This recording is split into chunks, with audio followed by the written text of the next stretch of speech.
Well, actually, we wanted to make them look as authentic as possible, since the show is going to be seen by probably a lot of people who went through this. Kind of be realistic with the costumes as much as we can, and also want to give this feeling from the 70s, you know. Here we have, I wanted to show Flaka first. So she's the mother. I like to give the character some sort of life in the page still, and even if she did wear just one costume, there are different states of the character. Manuelita, she's the daughter, and she starts the show as a 30-year-old woman telling us what happened. You have people from 2 different cultures, which is exciting. You have a little girl, you have a gay receptionist, you have a hippie, you have, you know, a middle-class couple from Chile. One of them was a professor, the other one was banker. So there's a lot of variety, there's a lot of depth. So that's why it's a lot of fun. This is very flamboyant receptionist. This I really like. I found Calladita. It's for hippie. I mean, when I was a teenager, I imagined I was a hippie, so it's kind of a little bit dream come true. The shoes, they're an essential part of the costume. They tell so much about the character, and they are also going to give them a feel when they wear them in rehearsal. Inspiration I find in photographs, in artwork. There's element of play, which I think is important in what I do. The process right now has been that I've sort of done all the easy stuff, like, you know, the sound effects and the sounds that she wants, songs, snippets of songs that she wants. Yeah. And I'm leaving all the work that has to do with creating something for last. Manuel, who is just coming back from coming into the hotel, he went through hell in Chile, and there's a sequence where there's going to be images projected onto his body. I've been thinking about what to add to that, and I came up with this.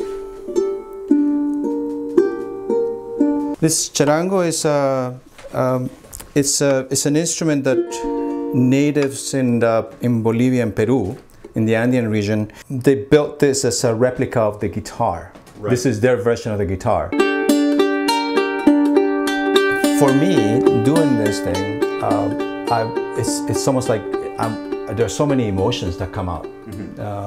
Because I mean, I'm one of those kids that came, you know, in '74. Yeah. And we came to a hotel very similar to Refugee Hotel. Yeah. And a lot of my friends came through the same experience. I keep thinking, you know, as myself, as a grown-up with children, and then what would it been like for me to be abducted, to being tortured, or my children having gone through that process. This is, again, sort of the preliminary version of things. We made a few color choices about sort of an olivey forest green kind of feel to certain parts of the lobby.